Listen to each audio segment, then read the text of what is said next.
الله أكبر الله أكبر الله أكبر.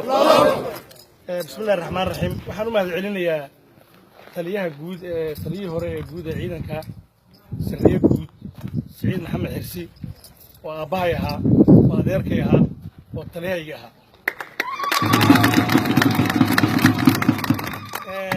oo wax soo baray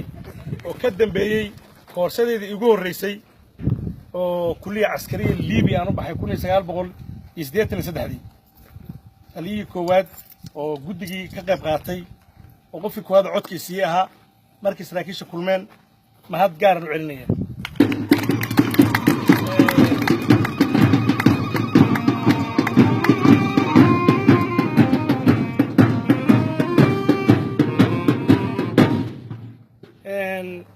waxaan leeyahay oo xusuusinayaa waxa isbedelay waa kursi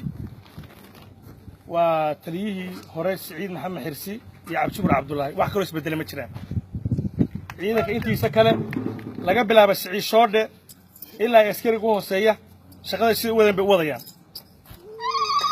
waxa gaana iyo waxa fiisa iyo ciidan aniga naga dhaxeeyo xiliftan oo aan qalin warqad ku bedelayo aan dambi la iman ma jirto laga bilaabo taliye xigeenka hawlgelinta hogaamada waaxaha laamaha abaanduulaha soori inta isdaba taxan shirarka isdaba taxan qof walba shaqadu lahaa wuu qabsanayaa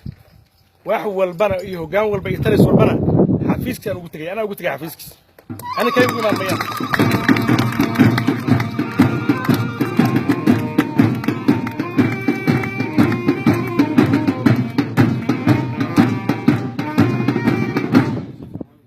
waxaan raadinayaa haddii alla idmo